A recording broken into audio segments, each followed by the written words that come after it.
Get divorced. My 14-year-old daughter framed me up by making it look like I was having an affair with my male assistant. In the hotel room, she looked at me coldly.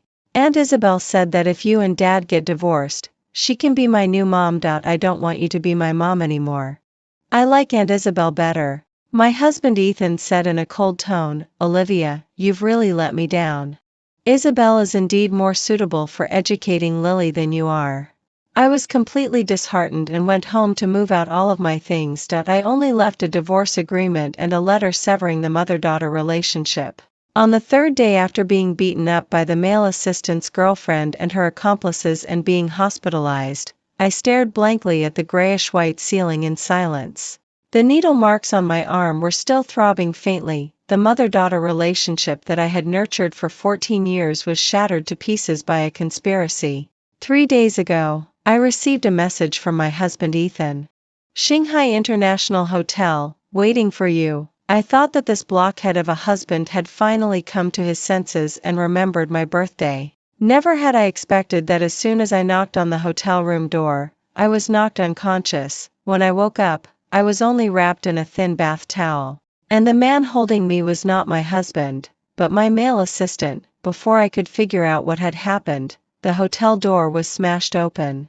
The assistant's girlfriend, along with 2 other women, rushed in and started beating me up. Then my husband and daughter also arrived. My daughter Lily hid behind my husband and looked at me coldly.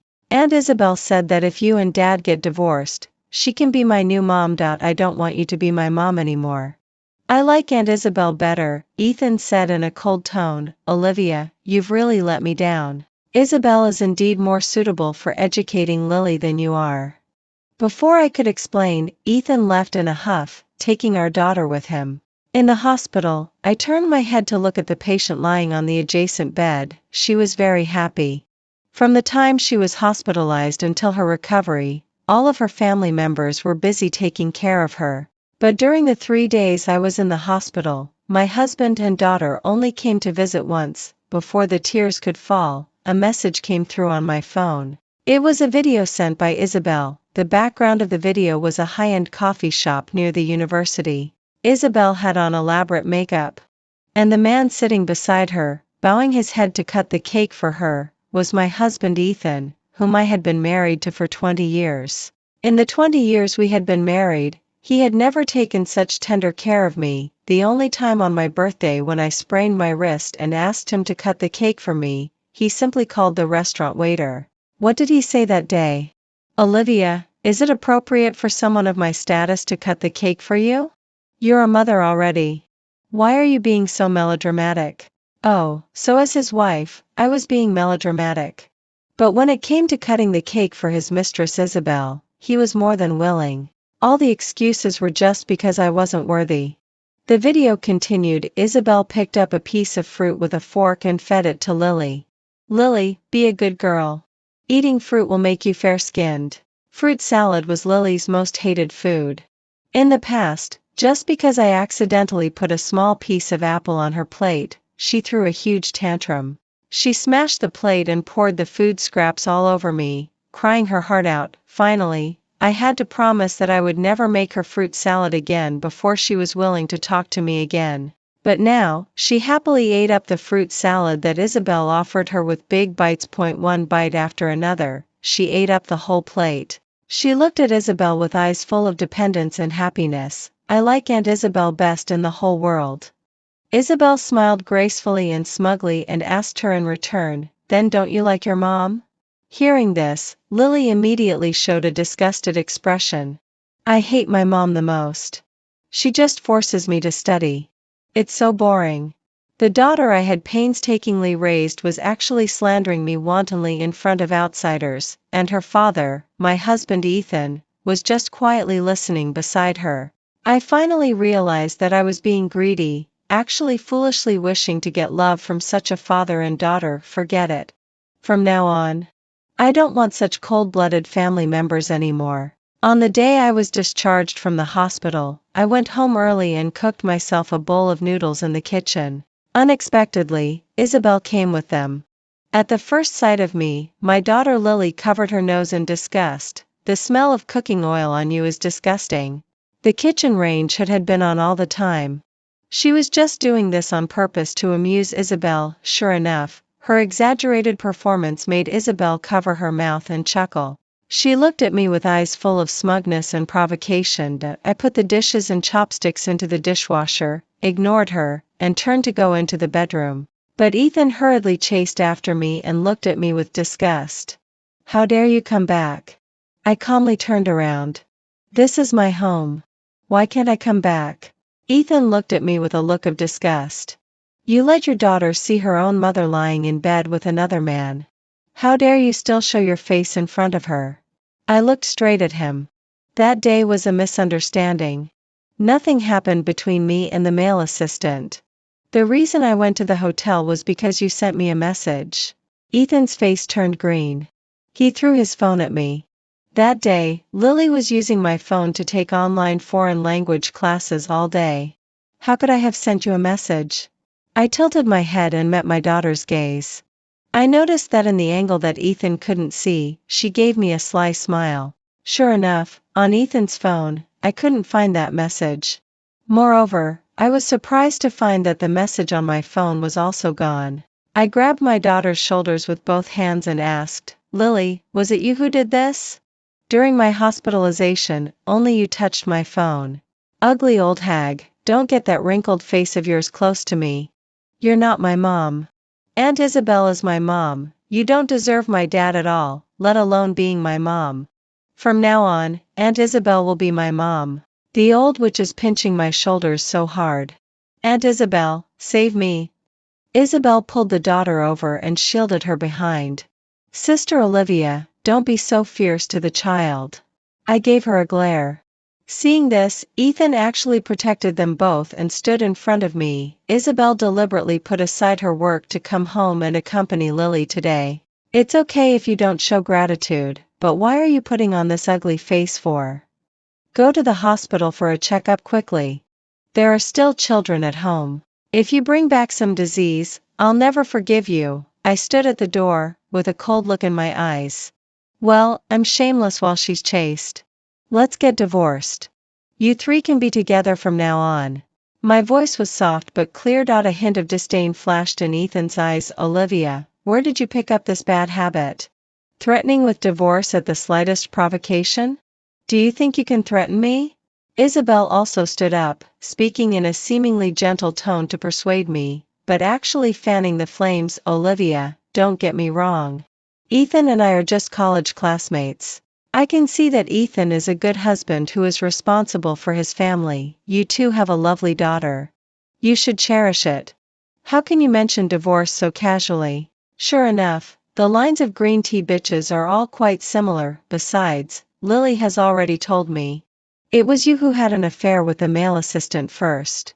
If anyone should mention divorce, it should be Ethan to you. Sure enough, with her reminder, the disgust in Ethan's eyes towards me grew even deeper. I nodded indifferently. You're right.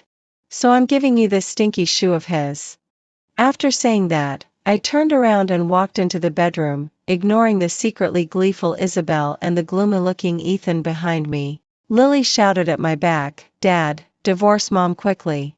She's so dirty. I turned my head and glanced at Lily. She guiltily shrank back behind Isabel.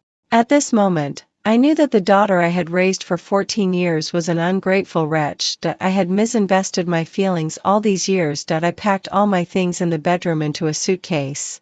I placed the signed divorce agreement and the letter severing the mother-daughter relationship on the desk, and finally took off the wedding ring on my ring finger. Ethan didn't follow me into the room.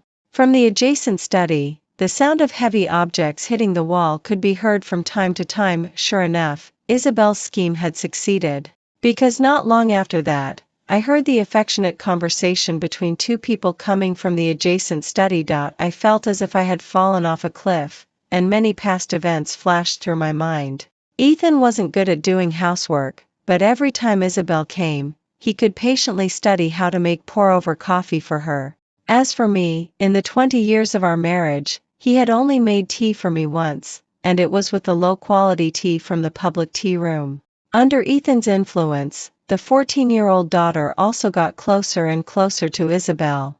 She went to beauty salons with her all day long to do facial treatments, leg treatments, and even wore fake nails, got ear piercings, and tattoos. She was a typical little hooligan girl. Now, she actually helped the mistress design a trap to frame me for having an affair. This was something I never expected. I opened my phone. On WeChat Moments, Isabel posted a photo of the delicate snacks on the desk and the back view of Ethan grading her thesis. And she captioned it, "There will always be someone in the world who will always be by your side when you're most down." Just 1 minute after the photo was posted, my mother-in-law and sister-in-law couldn't wait to give it a like. My mother-in-law even commented, "Isabel is so learned. Unlike some people who have been married into the family for 20 years and are still so ignorant." My sister-in-law also chimed in, "I'm a straightforward person, so I'll just say it. Please, Sister Isabel, take my brother. My brother's current wife has such a low education." I knew they were nitpicking and mocking my graduate degree, but I still casually gave it a like, but when I refreshed again, that WeChat Moments post was gone. I didn't bother to care anymore and walked out of the bedroom with my suitcase. Seeing me carrying the suitcase, Ethan snapped coldly, "Isabel's WeChat Moments post was just a joke. Do you have to make such a big deal out of it?" Isabel also had red eyes and apologized insincerely, "Olivia, I didn't know you would really mind. If I had known, I wouldn't have come over to make you angry today." I looked at Ethan calmly and said in a cold tone, "I've left the divorce agreement on the desk. See you at the Civil Affairs Bureau tomorrow morning." During the conversation, the reserved online car-hailing vehicle arrived. I turned around and left. Ethan was about to say something, but daughter Lily blocked in front of him. "Let her go." She threw a book at me.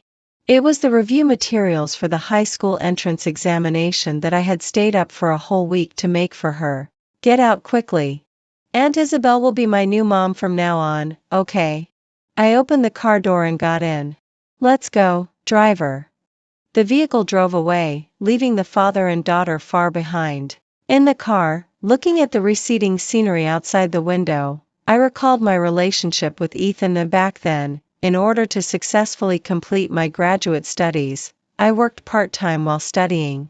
I was a tutor in Ethan's family. I tutored Ethan's elderly father in ancient Chinese studies. The old man was an ancient book enthusiast and also a famous literary professor in the last era.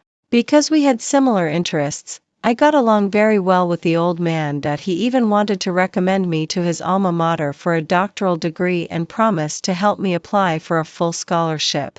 At that time, Ethan had just been rejected by Isabel and was muddling through his days, buried in his research. I had no interaction with him originally because he rarely came home.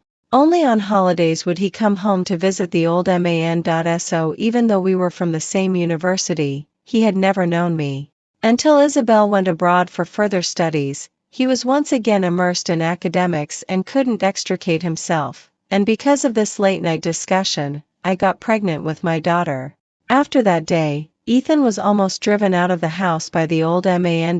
My marriage with Ethan was also arranged by the old man before he passed away. No matter how much Ethan's mother resisted, it was of no use. Actually, the moment I learned that I was going to marry Ethan, I was secretly delighted. Because I had had a crush on this erudite professor since I entered graduate school. However, after getting married, Ethan and I were both busy with our own things, and our weekly communication was like fulfilling a task.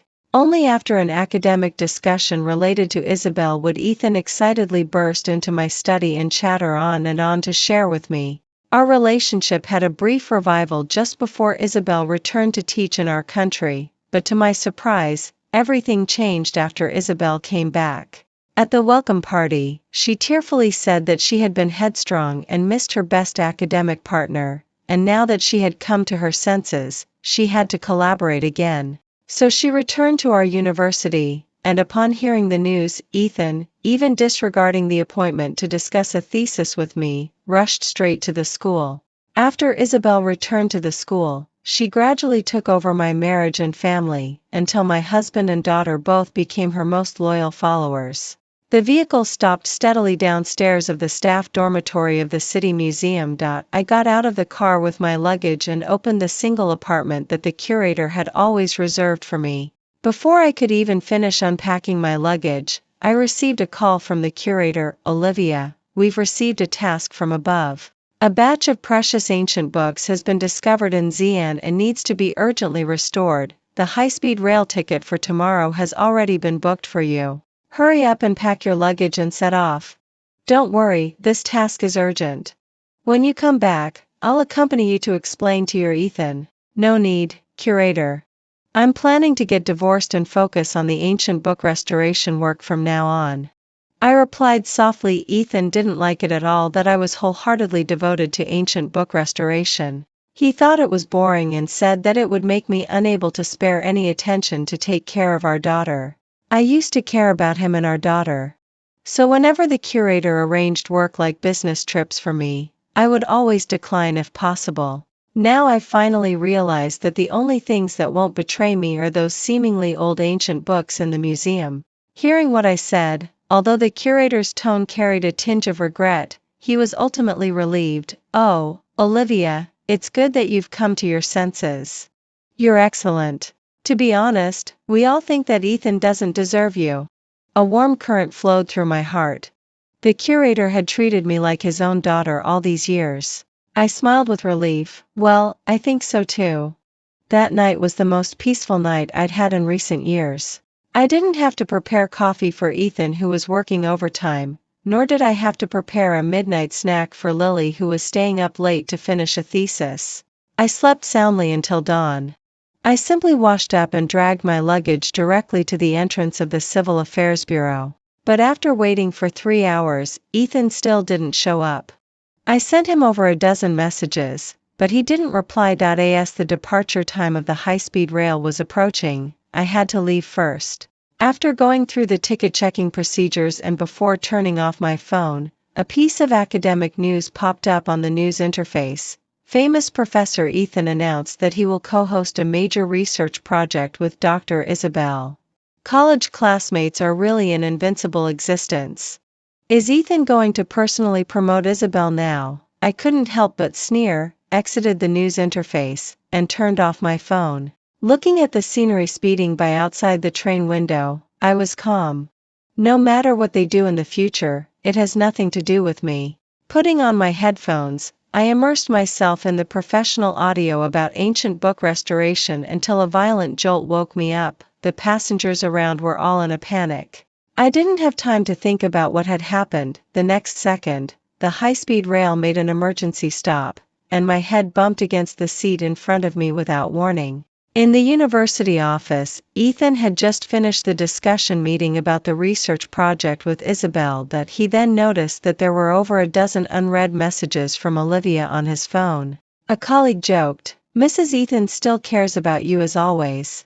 It's really enviable." Ethan, however, sneered, "She's begging for forgiveness.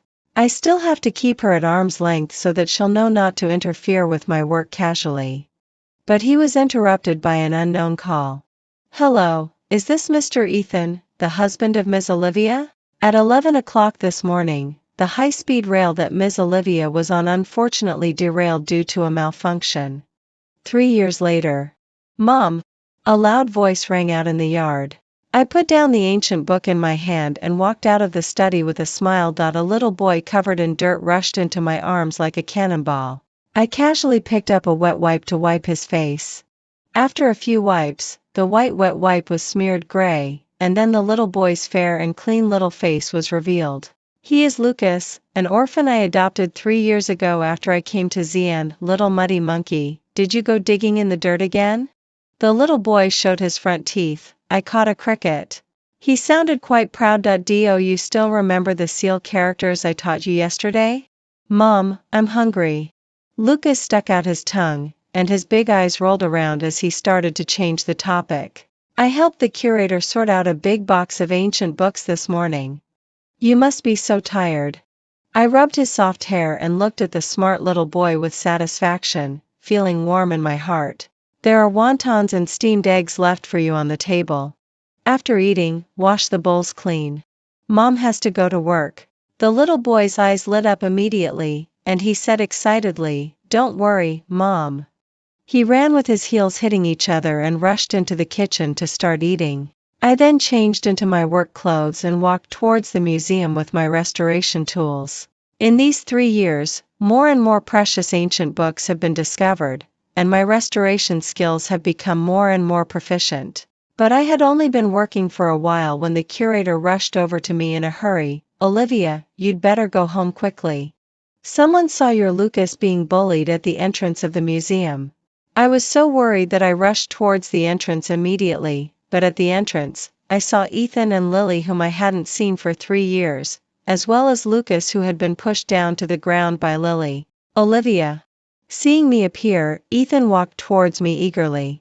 Compared with 3 years ago, he looked much more haggard and aged. I pushed him away forcefully and strode over to Lily, who was looking at me with teary and excited eyes. I grabbed her arm and flung it aside. Lily staggered from the push and, covering her arm, said with teary eyes, "Mom, I'm Lily. Why did you push me?" I picked up Lucas and held him in my arms, gently soothing him. Hearing her words, I snorted coldly, "I'm not your mom. Don't you forget that I've already severed the mother-daughter relationship with you. Your beloved Aunt Isabel is your new mom now." Lily's lips trembled, and her face suddenly turned pale. "I didn't accept her as my new mom. That's none of my business. I have nothing to do with you and your father anymore. Please don't bother me." I turned around with Lucas in my arms and was blocked by Ethan, who had a dark face. "Are you married?" Lily, even angrier, pointed at Lucas and demanded, "He said he's your son. How is that possible? I don't have a younger brother. Lucas is a child I adopted, and I'm not married either," I said calmly. Hearing this, the expressions on Ethan and Lily's faces became expectant. "But don't you forget that I used to have a happy family, but you destroyed it with your own hands." I almost roared out these words, and Lily and Ethan's faces instantly turned ashen. "I'm sorry," Ethan said in a hoarse voice. "Can we start over? Come back with me, okay, Olivia?" Lily also grabbed the corner of my clothes. The once proud and conceited young lady was now crying so hard that her makeup was all smeared. "Please don't abandon me, okay? Mom. I miss you so much. I don't want any other woman to be my mom. I only want you." Lily was crying so hard that she could hardly catch her breath, as if she was going to pass out in the next second. Even Lucas was affected and his eyes turned red. The little boy choked back his sobs and pleaded with me, "Mom, I don't care about the fact that sister pushed me. Please don't make her cry anymore." I lovingly rubbed his head and explained softly, "She was the child I had before. She broke my heart, so I don't want her anymore." These words were like a final verdict. Lily's crying stopped abruptly, as if her throat had been choked. She looked at me with swollen and red eyes, full of horror and despair, not even daring to cry anymore. I carried Lucas back to the office. Ethan was unwilling to leave but didn't dare to get too close to me, so he could only pull Lily and follow from a distance. I didn't care about them. I carried Lucas back to the office to treat his wounds. Lily was over 10 years older than him, and she didn't control her strength well. Lucas had scrapes on his knees and elbows. I patiently coaxed him and finally finished applying the medicine. When I looked back, I found Lily looking at me with teary eyes. "Mom, my hand is also scratched." I looked at the tiny scratches on her slender fingers and remained unmoved. In the past, I loved her to the core. It wasn't just a scratch. Even if she just frowned casually, it was enough to keep me awake all night worrying about her. "Mom has work to do this afternoon. Be good in the office by yourself, or the wound will get infected," I gently instructed Lucas. He opened his big, black eyes and looked timidly at Ethan and Lily behind me, and then at me. He asked anxiously, "Mom, are you going to leave?" I knew he was afraid that I would leave. The day I met Lucas, it was a rainy day. The 6-year-old little boy was wearing a school uniform full of stains, huddled at the entrance of the museum. His exposed calves were thin and white, and his short hair was messy and covered with mud. The curator said he was from the nearby orphanage. His parents had died in a car accident, and none of his relatives were willing to take him in. He had been wandering for several days before he met me. Looking at the pitiful little boy in front of me, I thought of my lost family. So, I adopted him, and I named him Lucas, hoping his future would be as sweet as sugar. Lucas was smart and sensible. I didn't want to hide things from him, so in the following days, I gradually told him about my past marriage and that I had a daughter. At that time, Lucas didn't make a fuss. He just silently leaned his small body against me and asked softly, "Mom, are you sad?" He was asking about the me who was lying in the hospital bed, whether I was sad or not. I sighed, swallowed the tears in my eyes, and said softly, "Very sad."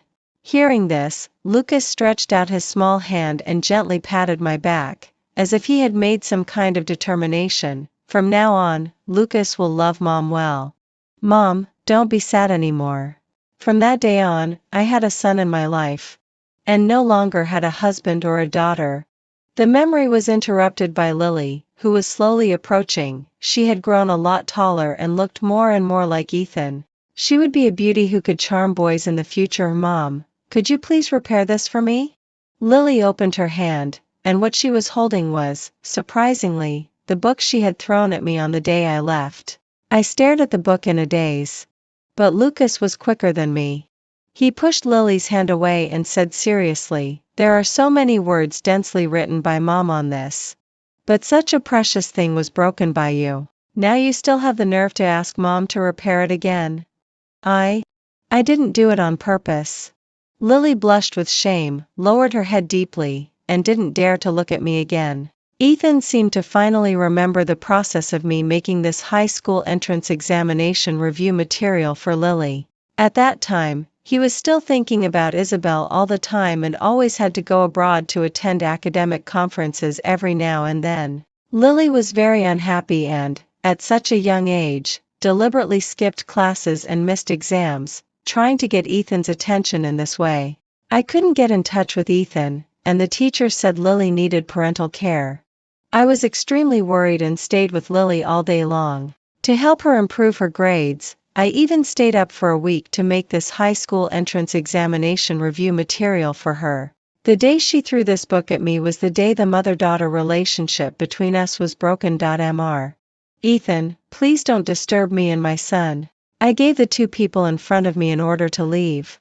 If you don't want me to hate you, you can stay. As soon as these words came out, Ethan's face instantly became a bit ugly and rigid. For him, being willing to lower himself to come to me was already giving me a way out. "Olivia, I didn't sign the divorce agreement. I'm still your husband," Ethan said in a hoarse voice. "And Lily is your only daughter." You can't be so headstrong. Glanced at him with amusement and shoved my open phone in front of his eyes. "Ethan, your good partner Isabel has committed academic fraud. Why don't you hurry back and have a look?" However, Ethan calmly closed the phone and said with a helpless tone, "I know. It was I who reported it." I was stunned.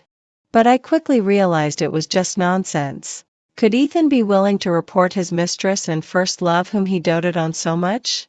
I'd rather believe that the sun rises from the west. The appearance of Ethan and his daughter was just a small episode in my peaceful life.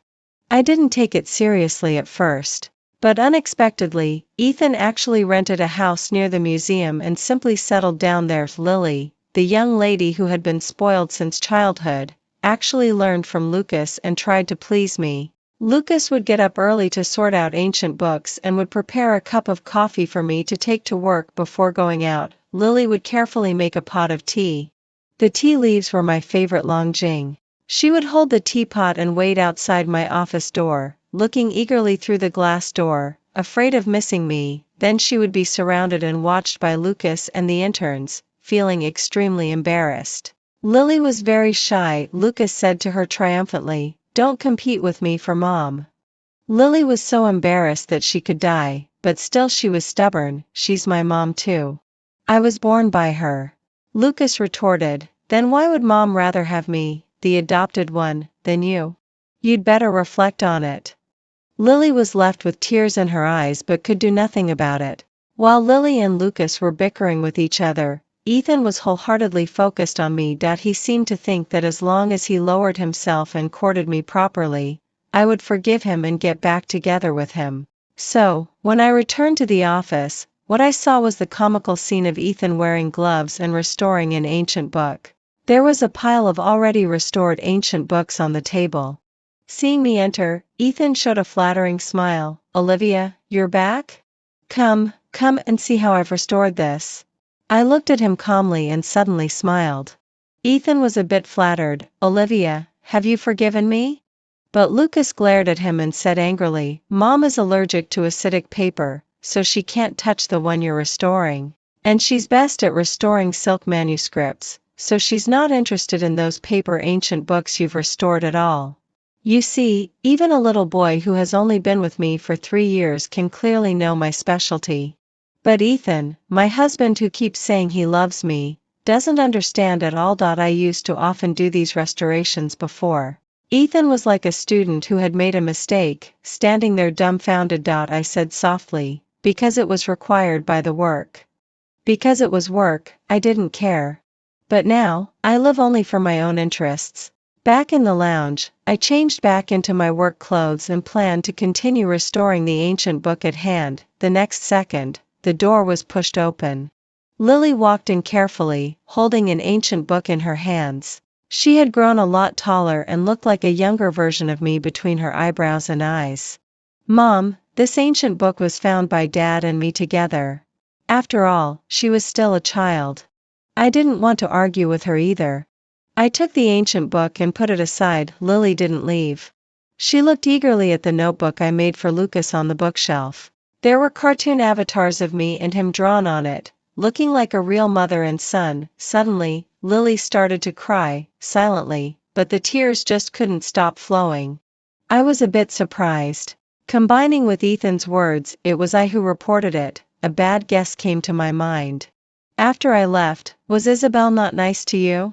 Lily nodded and then shook her head. I handed her a tissue. She then told the truth. She was only nice to me when there were people around. Behind my back, she would belittle me and even deliberately smear me. I stood still. Lily reached out her hand, trying to hold mine, but I avoided it. She looked at me and said, "Mom, it was Aunt Isabel who instigated me to frame you for having an affair back then. She told me that if you and Dad got divorced, she would give me a sum of money to let me travel around the world. I was in my rebellious period at that time. I liked to compare myself with other classmates at school. I was momentarily bewitched by her. That's why, I'm sorry. I misunderstood you back then. I only found out later that you didn't betray me at all." Ethan walked in at some point. He said with a guilty tone, "I thought she was still the same as in her student days. But I didn't expect that she had done a lot of academic misconducts these years abroad. She even instigated our daughter to design a trap to frame you for having an affair. Later, in order to cooperate with me, she even tampered with my research data. How could I have hurt you for such a woman back then?" Enough. I interrupted him. "The fact that you hurt me has already happened. The reason you're saying this now is only because you've found out that Isabel isn't as good as you thought. What if she was a good scholar? Would you still apologize for hurting me? Would you still feel guilty?" Ethan was stunned. I shook my head with a smile. "You wouldn't. Not only would you not, but you would also think that divorcing me was a quite correct thing to do. Because you've never really respected me from the beginning to the end. Ethan, you've never treated me from an equal perspective." After that day, Ethan quieted down a lot. Not only was he feeling guilty towards me, but also because their research project had been constantly questioned by the academic community due to Isabel's academic misconduct. I had been avoiding paying attention to the academic circle these years. I only found out recently that the paper with Isabel as the first author was exposed to have faked academic achievements before it was officially published. Her research results were just a big patchwork. She plagiarized no less than 20 original papers of foreign scholars. Originally, Ethan had suppressed the news and didn't make it public. It wasn't until, for some reason, Ethan suddenly severed ties with Isabel publicly 2 years ago. Only then did the academic community expose this matter again. Isabel, who was once an academic rising star, has now become an academic fraudster despised by the whole industry. But all of this has nothing to do with me. In the past 3 years, the ancient book restoration work in our museum is coming to an end. As long as we ensure the successful restoration of all ancient books, my work in the museum will come to a close. In the future, I can take Lucas back to the big city and let him receive a better education.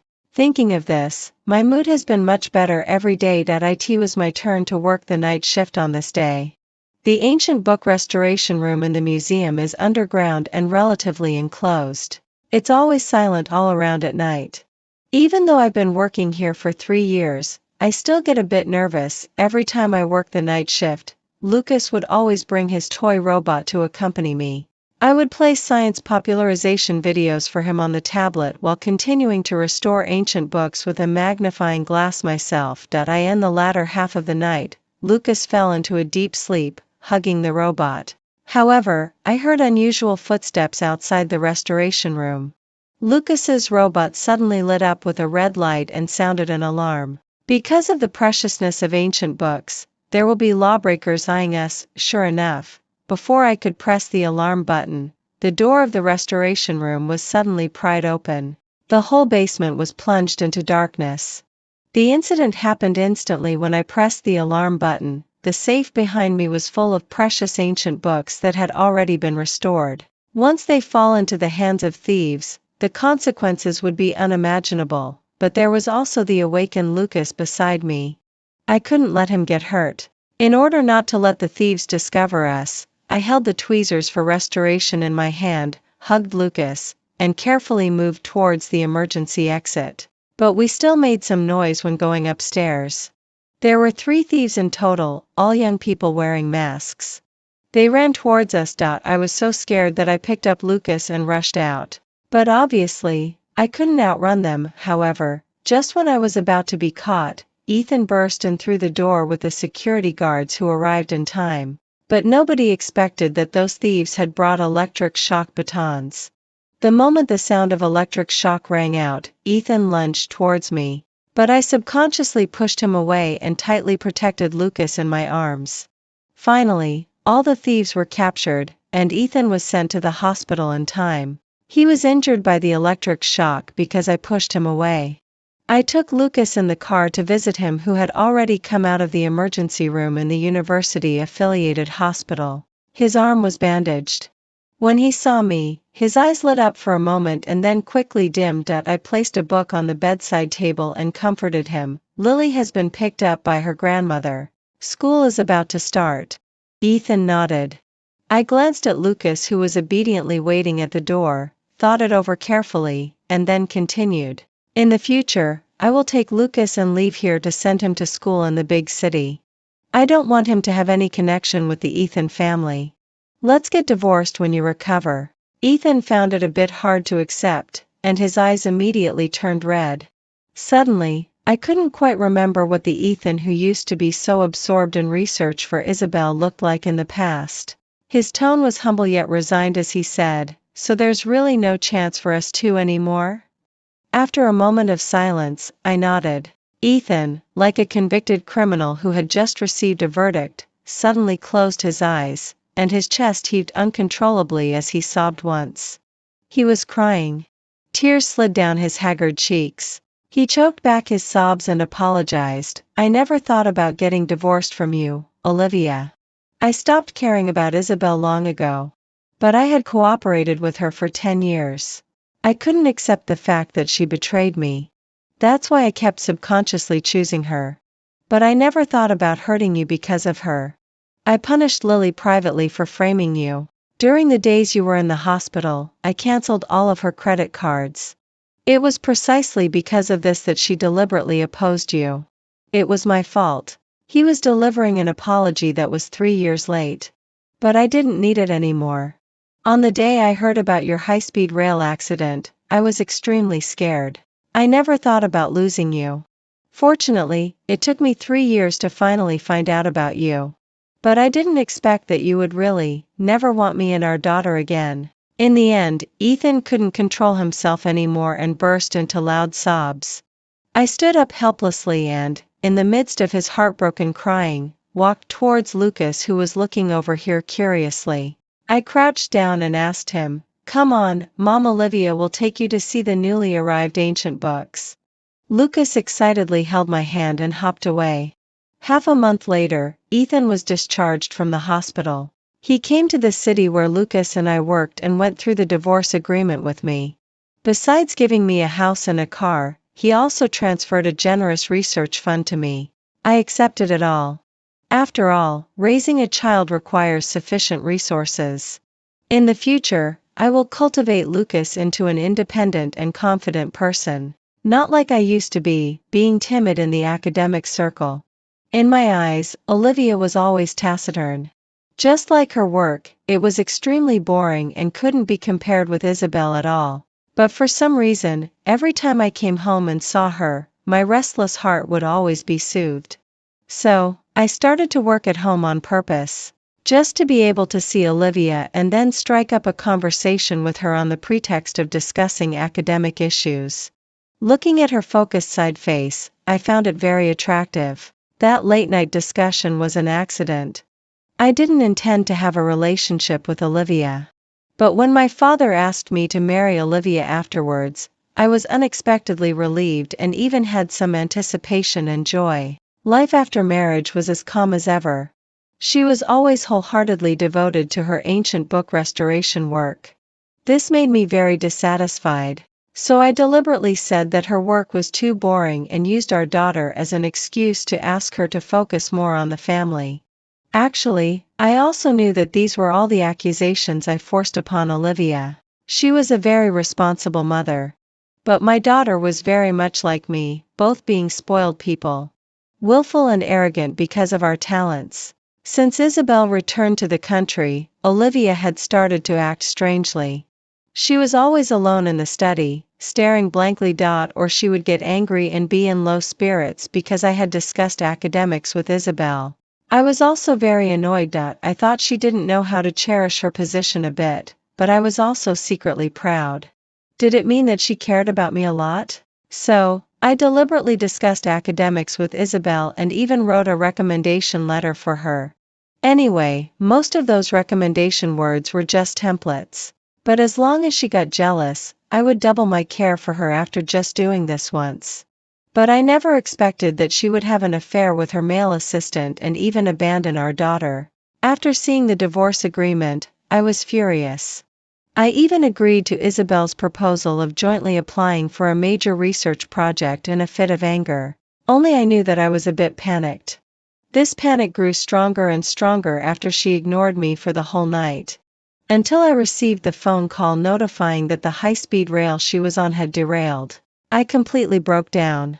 Fortunately, it was just a misunderstanding. The high-speed rail did derail, but her name was not on the casualty list. However, I could no longer get in touch with her. Even Olivia's curator refused to tell me about her whereabouts. My daughter also gradually realized the fact that her mother had disappeared. She started to cry, shouting for Mom all night long. And she told me the truth about Olivia's affair with the male assistant. Looking at my daughter's crying face, I suddenly felt extremely disgusted. It was all her fault. It was also my own fault. Finally, after searching hard for 3 years, I finally saw her in a news report about ancient book restoration. I eagerly took the high-speed rail, taking my equally eager daughter with me to find her. However, 3 years had passed. Olivia had actually adopted another child. She didn't want our daughter. Nor did she want me anymore. No matter how hard I tried, she was always cold towards me. I finally understood. All of this was my own doing. I deserved it. From now on, I will lose the person I love most forever.